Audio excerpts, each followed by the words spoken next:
What's up, y'all? As you all can see, the setup is slightly different. We're still obviously in my apartment, but I've been wanting to kind of find like I don't know, man, like a spot that just like fits me. And I think this is it, especially with the projector in the back. Got some stuff in the back, just kind of like a little bit more about who I am, my degrees over there, family stuff. So this is just, if you're rocking with the new like look, give me a thumbs up so I can kind of get like a little heat check. You know what I mean? Give me a heat check. Now in today's video, we're gonna be sitting here talking about a new lens that I got and I upgraded. You all probably seen the Juneteenth video that I did when I was just using this lens in EC matte box. Finally gonna give you all my review of the Sony 24-70 GM II. Now, I'm gonna tell you right now, I caught this lens for a crazy deal. You know what I mean? Like, shout out to my boy Mac Julian. Make sure y'all sub to his channel. He's a Leica Q3 shooter. So if I got some photographers following me and y'all wanna see how he gets down in the wedding industry with that camera, make sure you sub to his channel. Link be down in the description below. Now, he is leaving Sony and I caught this for a steal. I'm not gonna lie to you, that's the only reason I got this lens. However, with that being said, that does not take away my thoughts and love for this lens and how, to me, as a person who's used the Tamron 28-75 and the Sigma 24-70 and the Sony GM Mark I version as well, this by far rules them all. So if you are new to my channel, let me give you just a little background on the type of work that I film so you can get an idea of how I reviewed this lens. Now, I am a corporate videographer who focuses on documentaries, obviously corporate work like, you know, What About Us video, like What About Us videos, corporate videos, stuff like that, corporate events, I cover all of that. And I also do a lot of weddings. So we're gonna say in order, it'll probably go corporate work, documentaries, weddings. That's my niche market. And luckily I've shot all different types of videos with this lens already.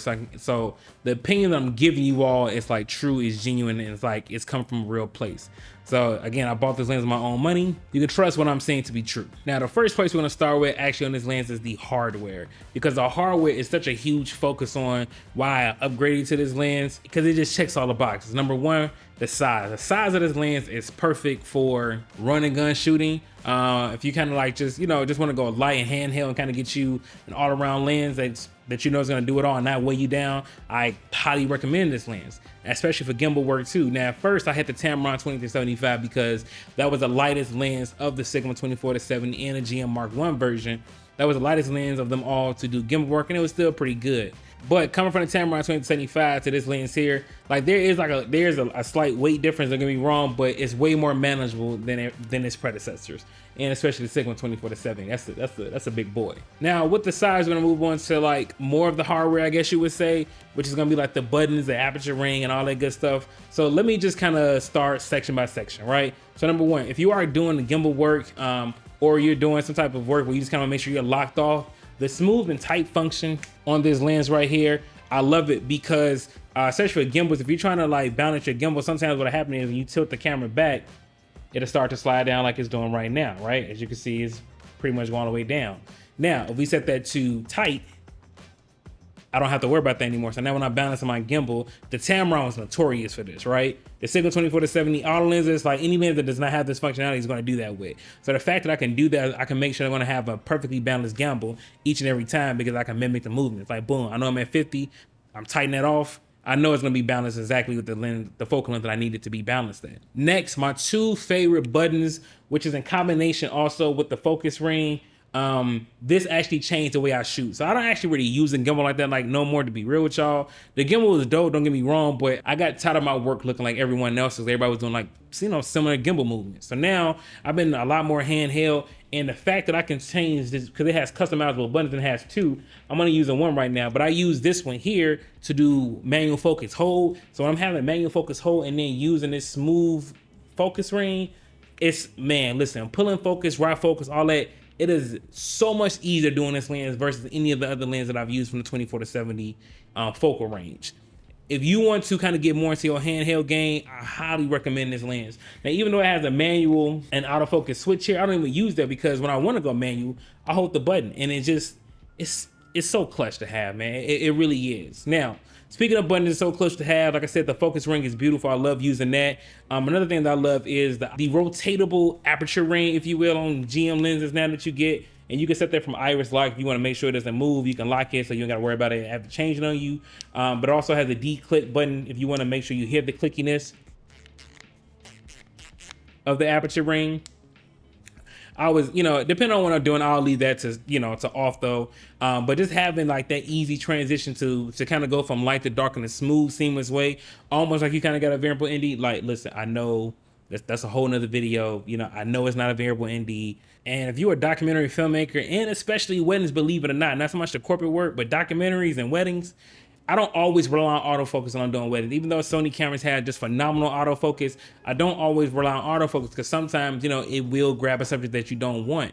So like prime example, if I have the bride coming down the aisle, I'm like, I want to make sure I lock on her and not like her father who's walking her down. I want to make sure I stay locked on her. Granted, I could just do tracking autofocus, but if I want to be like a little bit more critical, because I don't want to risk it, I don't want to miss these chances at weddings, you don't get no do-overs, I can easily just use manual focus and follow her back. So I think this is probably, to be real with y'all, this combination here, the manual focus hold button and the focus ring, probably, like, I would say you can upgrade to this lens just off that combination alone if you're trying to dive more into handheld work especially.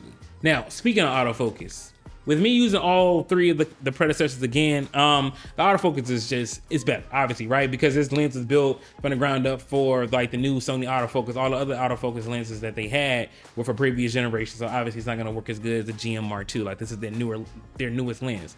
However, the autofocus on this lens is way better than a Tamron. Like, I can say that right now. Like, if it locks onto how I want it to lock on, it would stay there and it doesn't hunt as much. Or kind of like focus breathe, if you will. And don't get me wrong, the Tamron has phenomenal autofocus, but I did notice the autofocus was definitely slower to acquire my subject than obviously the 24-70. So, right now, if you're a handheld shooter, 100% this is the lens to go to. And if you want better autofocus, again, 100% this is the lens to go to. Now, before we get to the value segment, which is gonna be the last segment, I definitely wanna give a thanks to today's sponsor, which is gonna be Nanlite. All the gear that you're seeing me being used right now is actually provided all by Nanlite. You have the Nanlite 500B Mark II, the Nanlite 300B Mark II with the projector, a couple of pivot tubes in the back, and the softbox. So if y'all are interested in looking at any of these items and checking it out for yourself and adding to your own production, the links are down in the description below. Again, appreciate you, Nanlite, for sending your boy all this gear. It has greatly helped your boy production out. Now, moving on to the value of this lens. Now, granted, I got this lens for $1,500, and then I sold my Tamron for like, $400. So I really didn't pay like $1,100 for the lens. I mean, man, I know. Now, I don't know if y'all noticed. So before we get into that, I want to just kind of put y'all up on game real quick for the value of the lens. Actually, I can just answer that right now. Just get it out the way. I definitely still recommend the lens at $2,300.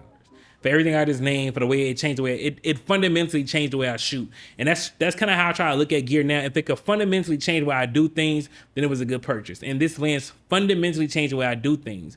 And one thing I forgot to mention, which was a critical thing, was, listen, man, 24 millimeters is a different from 28. Because what I noticed is on a 24 millimeter on a GM lens, especially if I'm using active stay, that's kind of cropping me into 28. But if I'm using active stay on a 28 mil, that's kind of cropping me into like around 34, 35. You feel what I'm saying? So there's definitely a difference, especially when you go handheld. You're losing like a pretty good field of view. And there is a difference between 24 to 28 because sometimes I can't always step back on a Tamron to kind of give me that extra room. So having 24 just out the gate, man, perfect. I would love a 24 to 70. I would love a 20 to 70 f2.8 all the way through. I do know they have a 20 to 70 f4, but I need that extra stop of light. But 24 is definitely better than 28. Now, in regards to the value of this lens, as far as like how you can get it, there are, like I said, there are links down in the description below. But for some, at least for me, Amazon has this thing where you can actually like get a lens and it's like kind of like make 5 payments. So like, say for example, like this lens, I think it was like around $450 a month for the 5 months. You pay $450 now. Then you just pay $450 for the next few months. So check it out, see if it's available like in your Amazon area like that. However, just always try to find ways to get the gear that you need, especially if you're getting jobs on the regular. This lens will pay itself off in no time. So with that being said, man, you all have any questions about, this lens and, and the way I just use it, make sure you comment down below, or you can hit me up on IG at Brookssmedia with 2 S's. Again, that's Brookssmedia with 2 S's. If you want to